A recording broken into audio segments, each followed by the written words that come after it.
샬롬. 우리 재직 훈련 5번째 시간, 재직, 선한 청지기 정신에 대해서 함께 공부하기 원합니다. 우리 공부하기 전에 같이 기도하겠습니다. 하나님, 너무나도 감사합니다. 이 세상을 창조하시기 전에 우리를 택하여 주셨고, 우리를 불러주시고, 우리를 예배자로 세우신 하나님, 또 우리에게 귀한 직분 주심을 감사합니다. 이 직분을 감당함에 있어 하나님, 무엇보다 우리 안에 성령으로 충만하게 하여 주셔서 성령의 권능으로, 주님의 사랑과 은혜로 이 귀한 직분 잘 감당할 수 있도록 은혜 내려 주시옵소서. 재직훈련 공부하는 시간을 통하여서 우리가 더 깊이 하나님의 뜻을 알기를 원합니다. 어떠한 마음과 어떠한 자세로 우리가 섬겨야 할지 가르쳐 주시옵시고, 이것이 하나님 머리로서만, 귀로서만 듣고 끝나는 것이 아니라, 지식으로만 담는 것이 아니라 우리의 행함 가운데 나타날 수 있도록 하나님께서 우리를 인도하여 주옵소서. 감사하며 예수님의 이름으로 기도합니다. 아멘. 오늘은 재직과 선한 청지기 정신에 대해서 함께 공부하려고 합니다. 3과에서 우리 집사의 정체성에 대해서 같이 공부를 했었어요. 직분, 집사의 정체성. 5과의 내용이 이제 연결이 되어집니다. 여러분 혹시 3과의 내용이 기억이 나지 않으시면 다시 한번 보시기를 부탁을 드립니다. 3과에서는 집사에 대해서 우리가 함께 다루었다면 5과는 집사와 함께 재직을 구성하고 있는 장로와 권사에 대해서 공부하려고 하고요. 또 청지기에 대해서, 청지기 자세에 대해서 계속해서 공부를 하려고 합니다. 지난번에도 말씀을 드렸지만 교회의 직분은요, 어떤 계급이나 위치, 또 자신을 드러내는 자리가 아닙니다. 봉사하고 섬기는 자리지요. 그리고 직분에는 반드시 하나님께서 주시는 보상, 상급이 있다라고 말씀을 드렸어요. 여러분, 우리 성도의 소망이 무엇입니까? 우리의 소망은 하나님의 나라에 있지요. 하나님을 즐겁게 하고 영화롭게 함을 통하여서 주님께 영광을 돌리고 그 영광에 참여하는 그날에 우리 교회가 기다리는, 또 우리 성도님들이 기다리는 최고의 날, 주님께서 오시는 날, 우리가 주님을 만나는 날, 천국에 입성하는 날이지 않을까 생각을 합니다. 이 땅에서 우리가 주를 위하여 행한 모든 일들은 그날에 하나님께서 반드시 갚아 주실 것입니다. 그렇기 때문에 여러분, 직분의 자리, 때로는 너무나도 이것이 내 어깨를 무겁게 하고 내게 짐이 된다 생각할 때에는 여러분, 하나님께 기도하면서 이 모든 상황 가운데서도 주님께서 주신 이 자리 제가 열심으로 지키겠습니다. 저를 위해서가 아니라 주를 위해서 지키겠습니다 라는 이 마음으로 나아갈 때 하나님께서는 반드시 이 모든 것을 보상하여 주실 줄 믿습니다.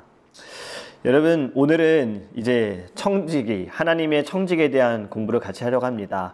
여기 나눠드린 프린트물 또 못 받으신 분들을 위해서 제가 읽어드릴게요. 가지고 계신 분들은 함께 눈으로 따라오셔도 좋고요. 소리내서 읽으시면 더 좋습니다. 왜냐하면 공부는요, 눈으로 보는 것보다 내가 말하는 것이 더 기억에 남는다고 하고요. 또 쓰면서 하는 것이 더 기억에 남는데요. 저희 어릴 때 깜지 썼던 거, 이거 다 이유가 있었던 거예요. 계속 쓰면서 말로 소리내서 했던 것이 결국에는 기억에 많이 남는다고 하더라고요. 그래서 프린트물을 갖고 계신 분들은 소리내서 읽으시면서 같이 따라오시기를 부탁을 드립니다. 우리 같이 읽습니다. 5과 재직, 선한 청지기의 정신, 앞에 부분만 같이 읽을게요. 교회의 재직은 하나님의 청지기이다. 청지기란 주인을 대신하여 주인의 권리를 가지고 주인의 소유물을 관리하는 사람이다. 청지기에게 있어서 가장 중요한 것은 주인의 뜻이다. 청지기는 소유물에 대한 권리는 가지고 있으나 절대 주인이 아니다. 그저 주인의 뜻에 따라 권리만 행사할 뿐이다. 네. 여러분, 여기서 읽은 이야기처럼 청지기는 주인의 재산을 맡아서 주인의 지시대로, 주인이 말하는 대로, 주인이 뜻하는 대로 그 재산을 잘 관리하는 사람입니다. 재직은 그렇다면 무엇입니까? 우리의 주인 되신 하나님의 일을 맡아서, 교회 일을 맡아서 행하는 분들이 재직이고, 이것이 청직이에요. 청직이라는 단어를 보니까 신약에 한 10번쯤 기록이 되어 있는데 그 뜻이 격리사 또는 관리라는 뜻이 있습니다. 세상에서도 청직이라는 단어가 있어요. 세상에서 사용한 청직의 단어를 보니까, 유래를 보니까 원래 미천한 직업이었더라고요. 영국에서는 돼지우리 같은 곳을 지키는 직책, 그 사람들 청직이라 불렀는데 영어 단어가 스튜어드라는 단어를 썼어요. 그리고 우리나라에서는 높은 벼슬아치 집에 드나들면서 여러 가지 일을 맡아서 돌봐주는 사람들, 돌보는 사람들을 청직이라고 불렀습니다. 그런데 이것이 이제 세대가 변하고 점점 시대가 달라지면서 청직이란 말에도 변화가 생긴 거예요. 그래서 여러분 아까 스튜어드라는 단어 어떻게 요즘에는 우리가 많이 익숙합니까? 스튜어디스, 비행기에서 서비스 하시는 분들을 이야기하는 거잖아요. 그래서 항공회사, 또 호텔 같은 곳에서 재산과 사람을 관리하고 봉사하는 직책을 가리키는 말로 이제는 달라진 거예요. 여러분, 예수님께서 청직에 대한 교훈을 주신 이유로 이것이 예전에는 비천한 직업이었으나 사람들이 점점 이것을 명예로운 직업으로 좀 보지 않았을까 좀 생각을 합니다. 우리 말씀 외우기 누가복음 12장 42절 말씀인데요. 우리 같이 읽어볼까요? 시작. 주께서 이르시되 지혜 있고 진실한 청지기가 되어 주인에게 그 집 종들을 맡아 때를 따라 양식을 나누어 줄 자가 누구냐? 아멘. 누가복음 12장 42절의 말씀입니다. 재직의 의미를 보면 국어사전에서 재직을 이렇게 세 가지로 이야기를 합니다. 첫 번째 재직, 여기에 사용된 한자는 보니까 덜 제자에 벼슬 직을 썼어요. 그래서 양반, 이 문과 쪽이나 무과 쪽이나 양반들, 이 양반들이 하는 벼슬을 임금이 직접 내리는 것을 뜻한다라고 하더라고요. 여러분, 이것이 우리에게는 어떻게 좀 의미가 되어지냐면 임금이 세운다라는 거잖아요. 재직은 누가 세우는 겁니까? 주의 종이 세우지만 하나님께서 주의 종을 통해 세우시는 거죠. 주의 종이 세우는 게 아니라 하나님이 세우시는 거예요. 그렇기 때문에 여러분들이 받으신 재직은 하나님으로부터 주어진 것입니다. 여러분들의 직분은 위로부터 받았다는 것을 기억하셔야 해요. 이것은 결코 사람에게 보이기 위해 혹은 나타내기 위해서 일하는 것이 아닙니다. 임금을 위해 직분을 받은 자들처럼 임금을 위해서 섬겼던 것처럼 하나님으로 받은 이 직분은 오직 주의 영광을 위해서 여러분들이 받았기에 모든 영광은 하나님께 돌려야 합니다. 그래서 직분 받은 분들, 여러분들의 사명은요, 그 직분을 부여하신 하나님의 신뢰로서 얻어진다라는 것을 기억하세요. 이것이 저는 첫 번째 의미하고 연결이 되어진다고 봅니다. 두 번째 재직은요, 여기서 재직의 한자는 모든 제자의 벼슬직, 여러 직책을 이제 의미하고 있는데 저희 교회에서 사용하는 재직해서 재직이라는 단어가 바로 이 한자를 씁니다. 여러분, 교회가 재직을 세우는 목적이 무엇입니까? 그리스도의 몸을 세우는 거예요.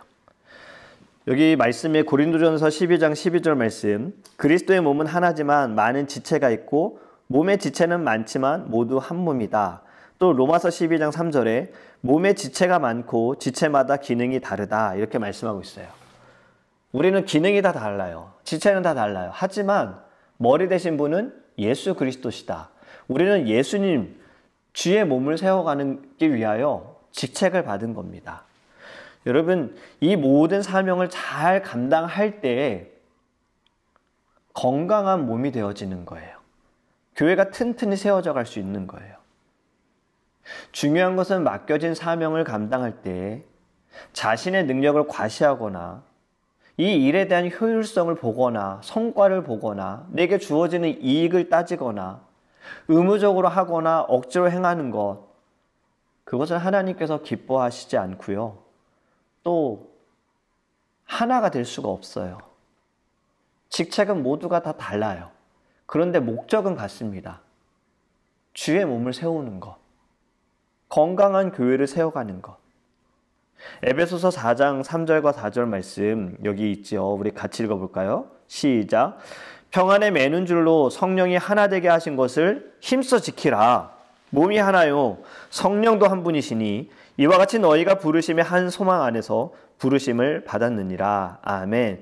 평안에 매는 줄로 성령이 하나가 되게 하셨어요. 성령께서 역사하신 거예요.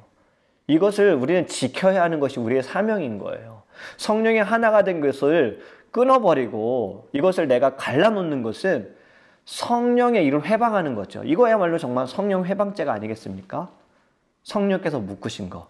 우리 모든 직분자는 하나가 된 것을 끝까지 유지해야 하는 것입니다. 그것이 우리 재직, 하나님께서 세우신 청지기의 마음이고 자세인 거예요. 자, 세 번째 보면요. 재직. 여기에서 재는 지을 재게, 직은 짤 직을 썼어요. 그래서 의미하는 것처럼 씨를 재료로 하여 천을 짠다라는 거지요. 주어진 자리에서, 그 직분 자리에서 하나님께서 주신 은사를 수행하는 것은 마치 이 직무를 짜는 공정처럼 잘 짜줘야 되는 거잖아요. 그래야 예쁜 천이 나오고 또 예쁜 이불이 나오는 것처럼. 그리고 예쁘기만 합니까? 튼튼해야 되죠. 그것처럼 하나님께서 세워가시는 공동체는요, 잘 짜져야 되는 거예요. 서로가 잘 연결이 되어져야 하는 거예요. 그래서 결국 재직은 하나님께서 세우신 주의 종을 도와서 함께 양무리를 돌보는 것입니다.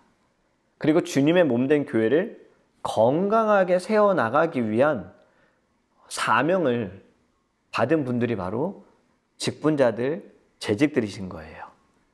그래서 여러분, 우리는 이 재직의 의미를 잘 생각하셨으면 좋겠고요. 다음 장 28페이지에 보면 재직의 기원이 있습니다. 구약의 기원에 보면 출애굽기 18장 17절에서 27절에 이제 처음으로 천부장, 백부장, 50부장, 10부장 제도가 등장을 합니다. 이 내용이 어떤 내용이냐면요.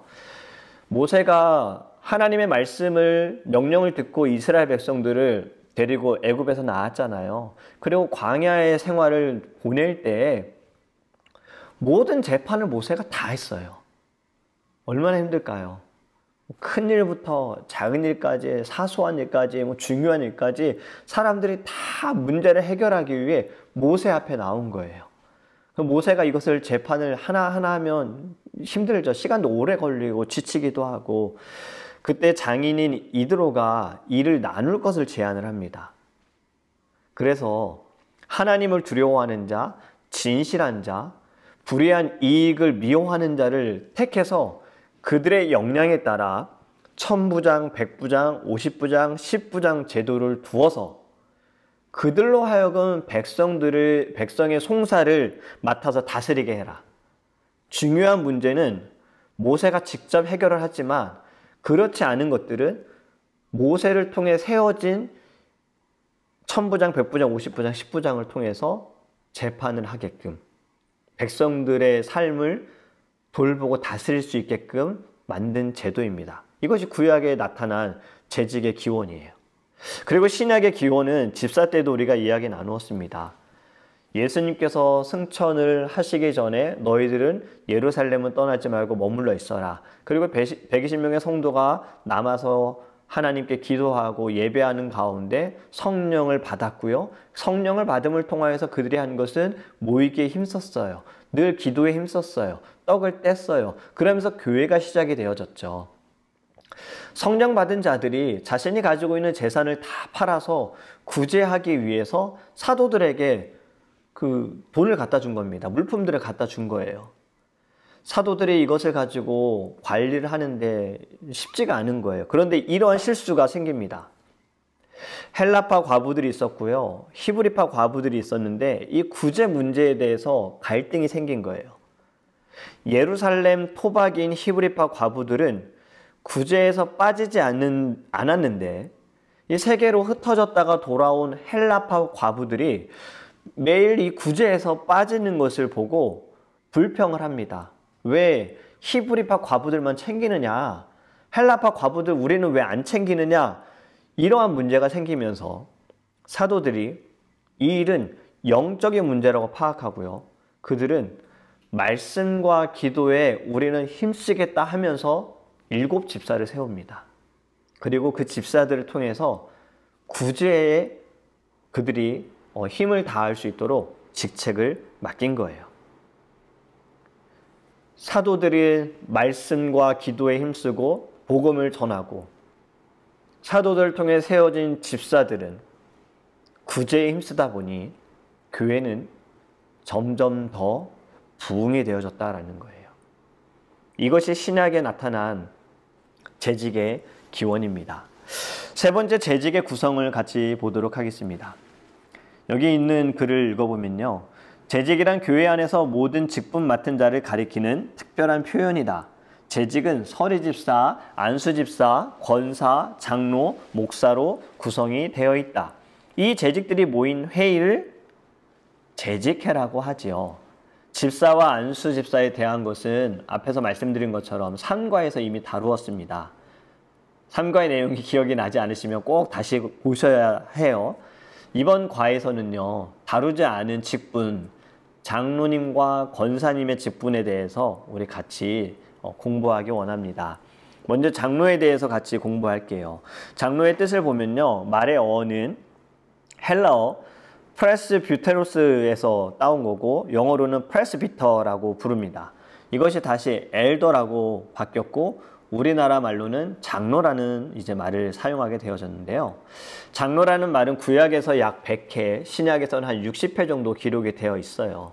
성경에 나타난 장로들의 말의 뜻을 보면요, 이렇게 표현합니다. 나이 많은 사람, 수염이 난 사람, 존경할 만한 사람, 인격적으로 존경받는 공직자, 다스리는 자, 원로, 민중의 대표자, 백성들의 대변자, 가르치는 자, 예배를 돕는 자, 구제사업을 돕는 자, 이러한 뜻이 있어요.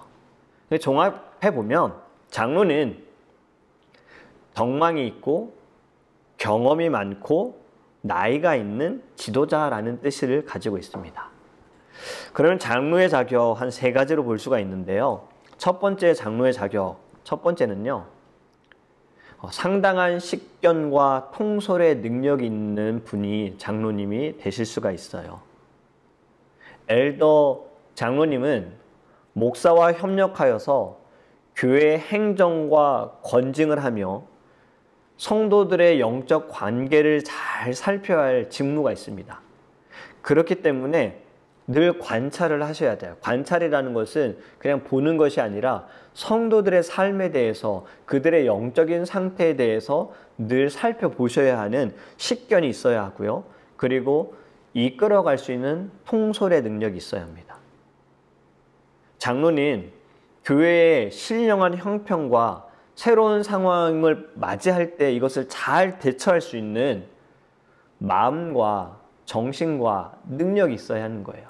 그렇기 때문에 장로님은 늘 하나님의 말씀을 묵상하고 그 말씀을 잘 먹고 말씀에 의지하여 살아가고 기도에 힘쓰는 분들, 무엇이든 기도로 시작하여 기도로 끝나는 분, 물론 모든 재직분들, 직분자들 다 그러야 하는데 장로님들은 특별히 더 우리 성도님들의 신앙 상태를 살펴보셔야 하기 때문에 더 주님과 가까이 있어야 합니다. 두 번째 장로의 자격은요, 무흠 입교인으로 7년을 경과한 분이셔야 합니다. 무흠, 이 단어는 흠이 없다라는 말입니다. 흠이 없다라는 것은 우리가 집사 때도 공부했던 것처럼 디모데전서에 있는 말씀과 디도서에서 집사의 자격, 장로의 자격, 그 자격에 대한 이야기를 했어요. 흠이 없는 사람, 하나님으로부터도 그리고 사람으로부터도 흠이 없는 분이셔야 하고요. 7년을 경과해야 한다. 흠이 없다라는 것은 이제 세례를 물론 받으셔야 하고요. 그리고 교회의 건징 조례에 의해서 징계받은 일도 없어야 합니다. 교회 예배에 출석, 물론 당연히 열심히 하셔야 돼요. 모든 예배에 다 출석하셔야 돼요. 그리고 하나님께 드리는 예물, 교회 칠이 다 복종을 했는지, 교회를 사랑하는지도 보아야 하지만 순종하는지, 그리고 교회에 대한 마음과 주의 종에 대한 마음까지도 역시 다 살펴보아야 합니다. 세례를 받은 지 7년이 지나야 된다는 것은요, 우리 디모데전서 3장 6절에 바울의 교훈에 근거한 것입니다.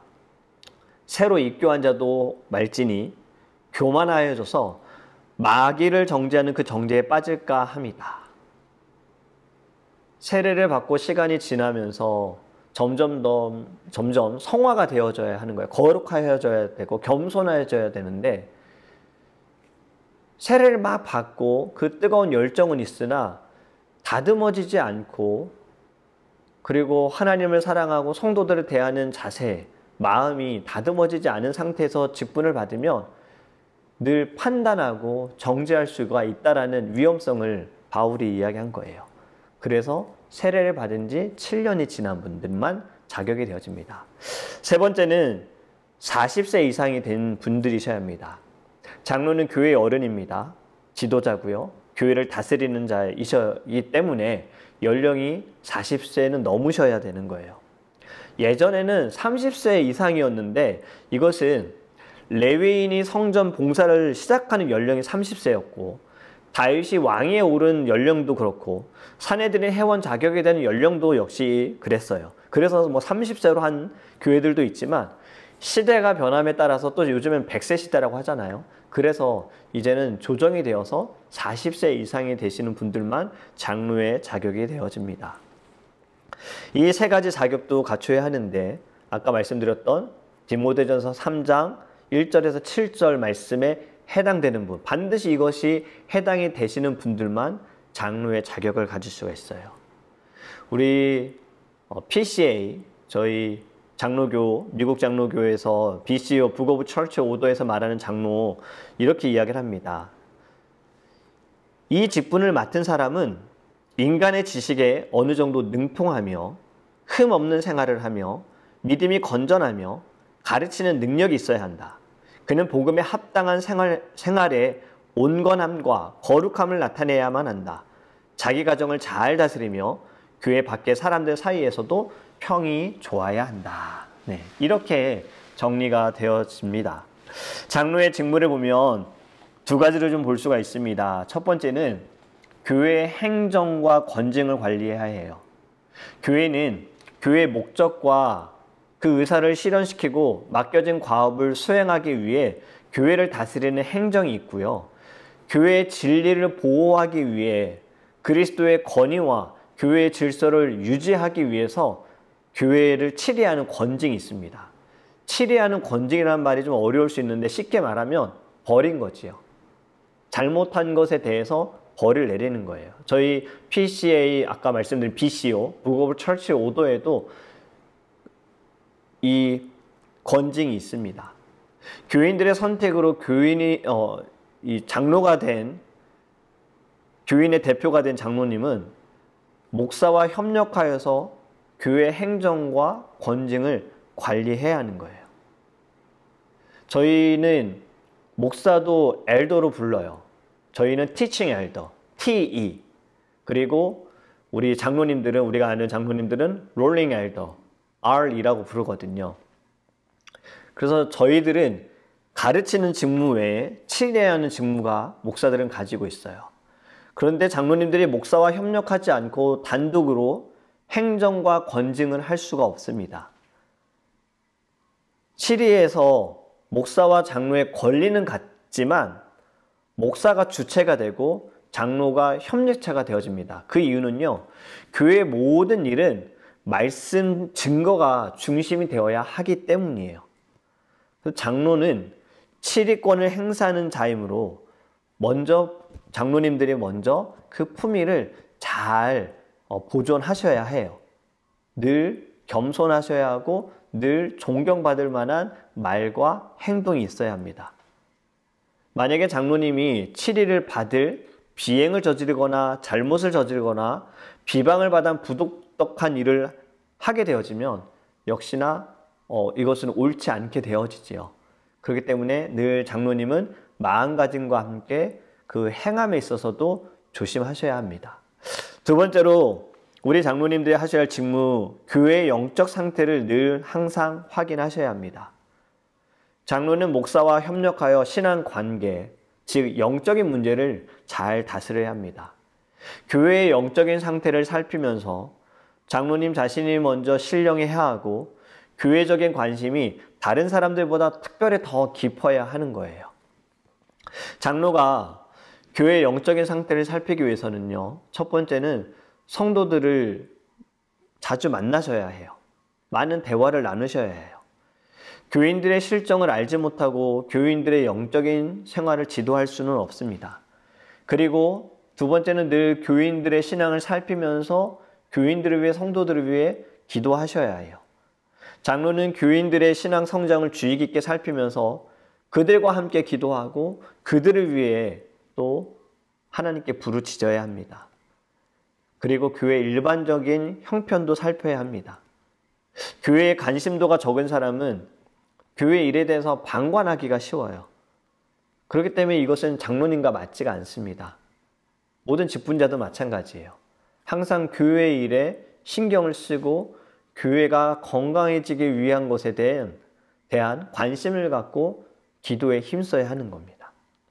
그리고 장로님들은 늘 교인을 잘 선도해야 돼요.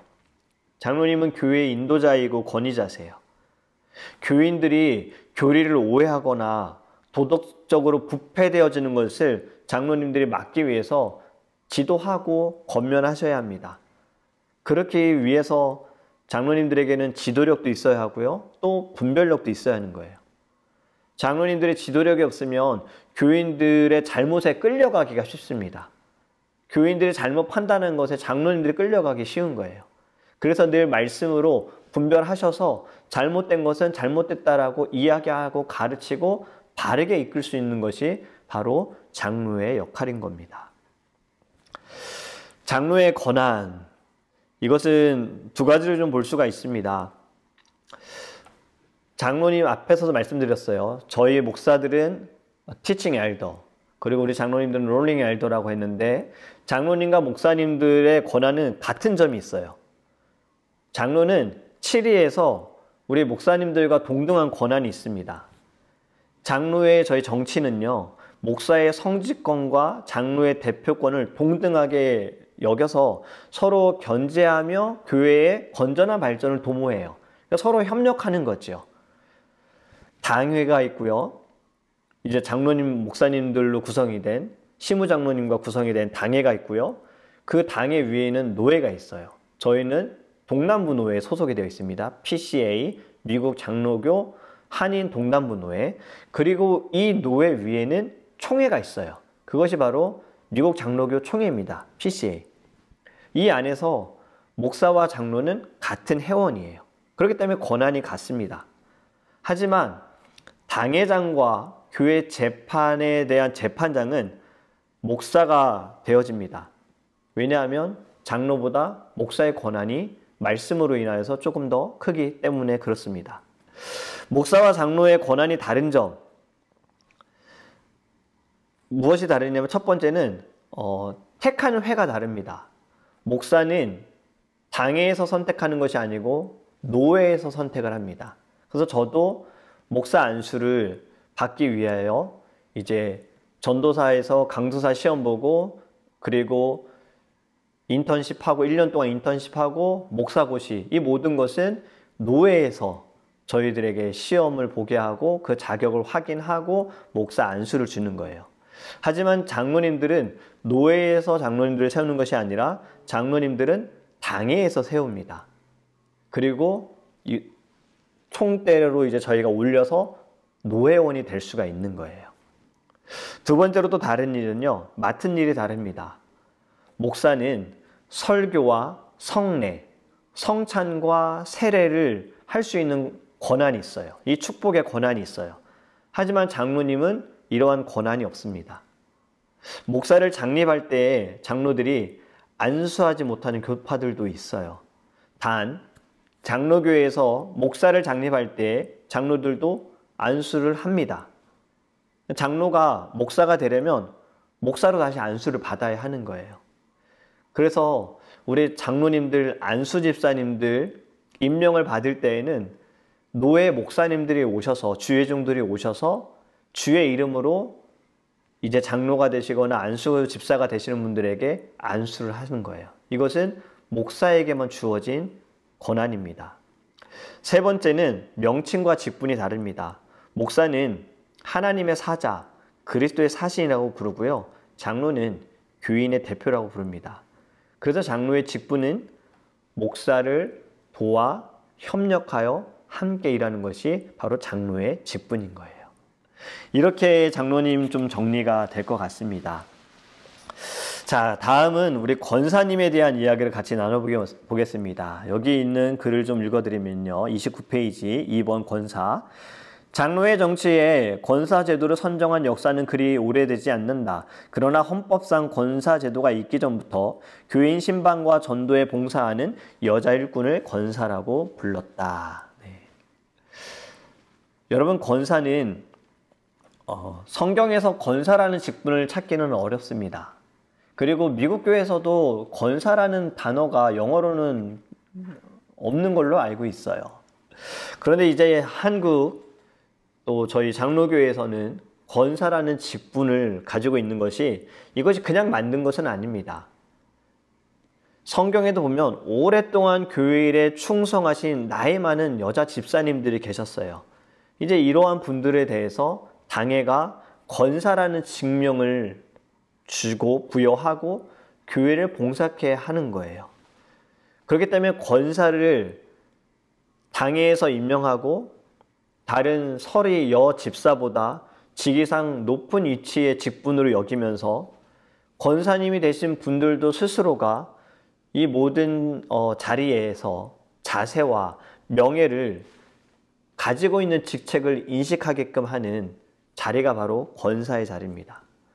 그래서 장로의 헌법에 보면요, 권사를 항존직으로 규정한 후부터 권사님은 당회에서 선출하여 공동의회를 통하여 선택하고 취임이 되어질 수 있어요.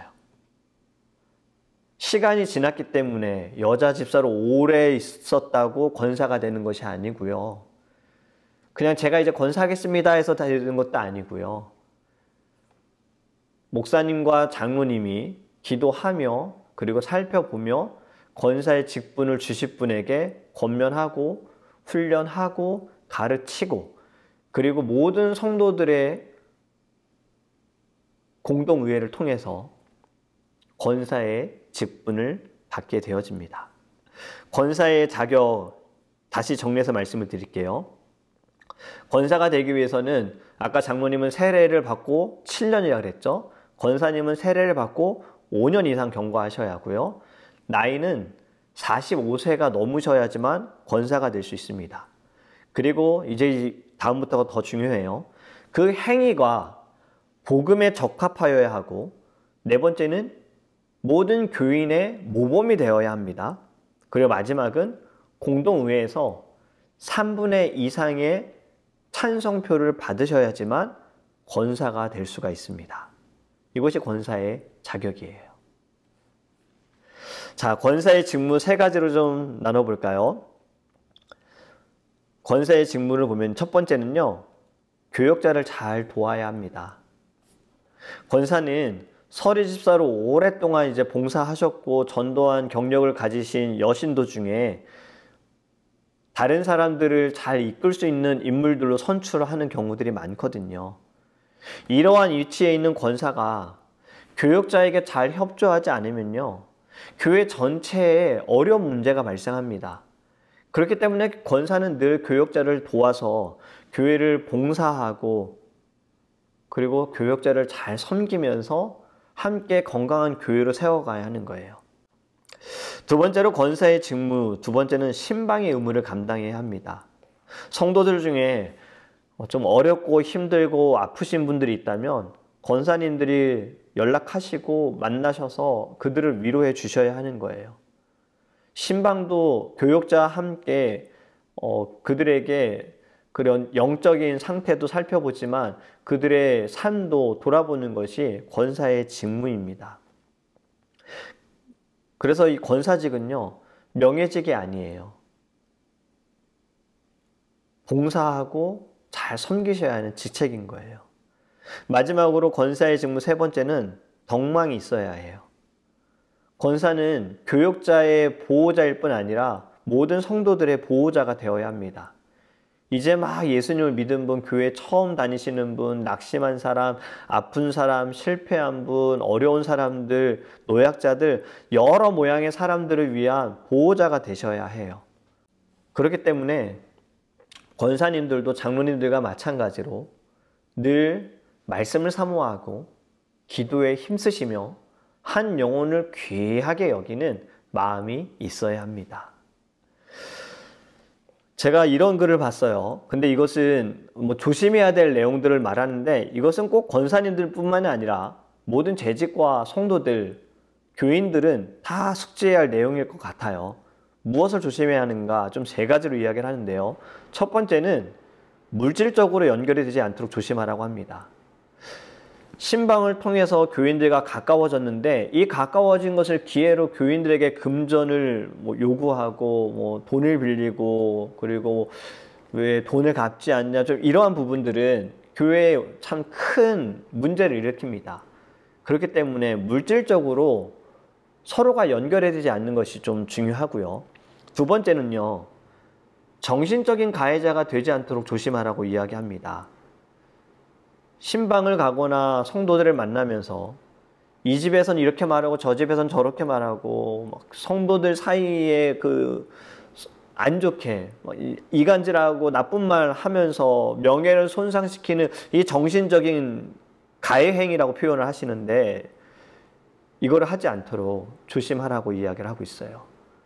늘 덕을 세울 수 있는 말, 칭찬의 말, 좋은 말, 교회에 대한 좋은 말, 목회자에 대한 좋은 말, 교육자에 대한 좋은 말, 다른 직분자에 대한 좋은 말, 이런 좋은 말들만 서로가 해야 건강해집니다.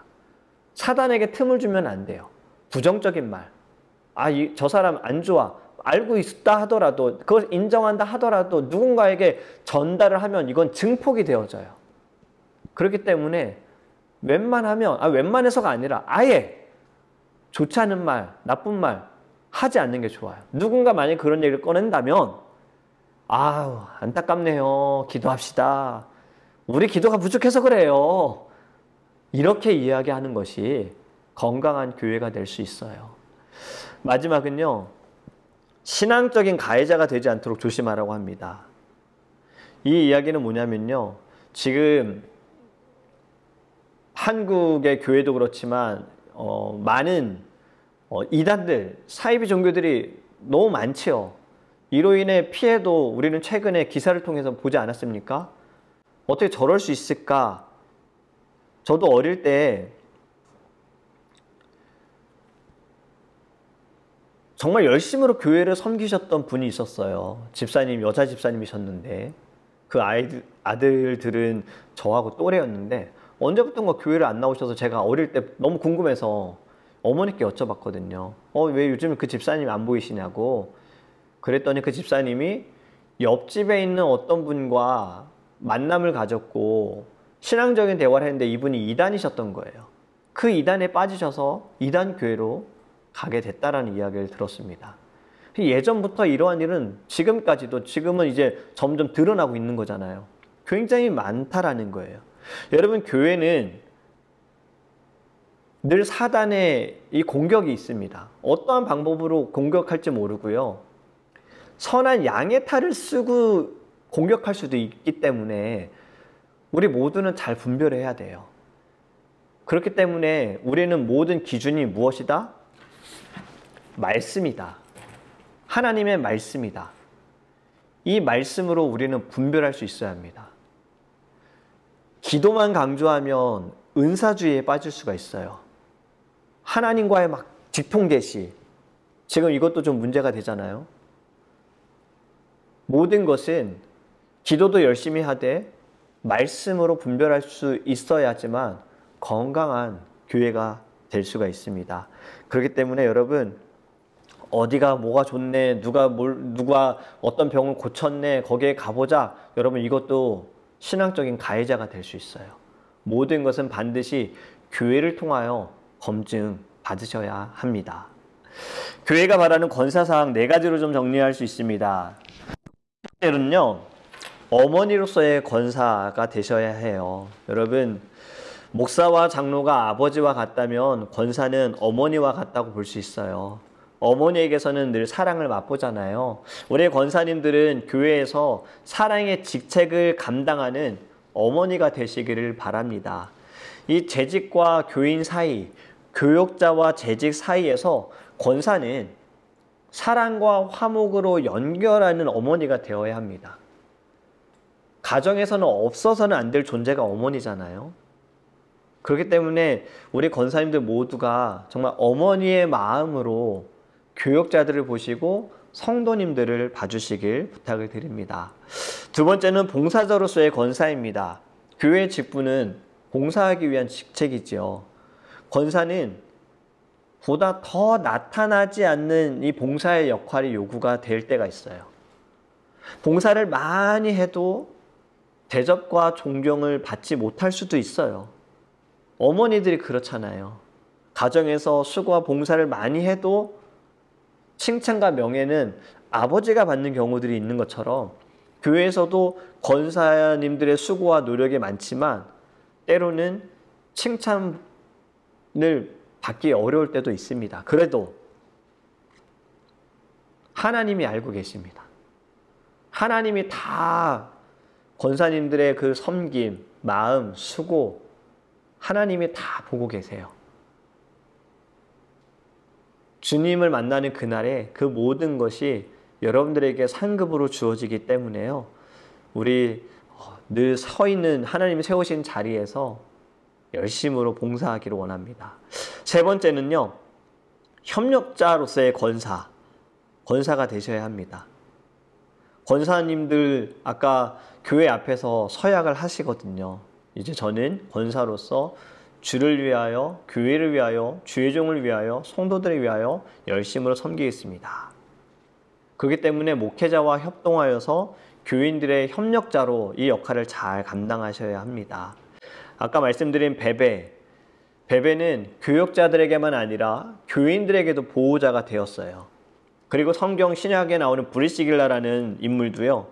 교회를 위해 수고한 여자 일꾼이었고요.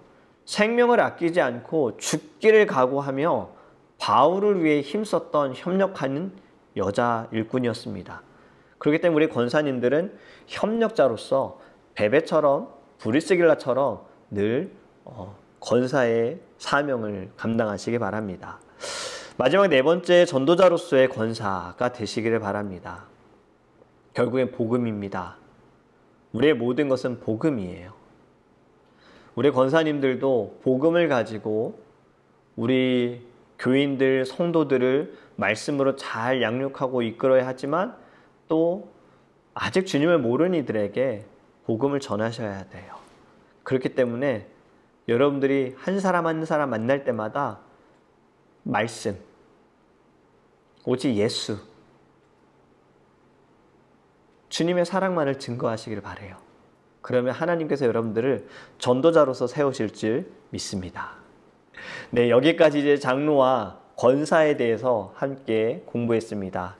이제 다음은 저희들이 재직의 목적에 대해서 같이 공부를 하도록 하겠습니다.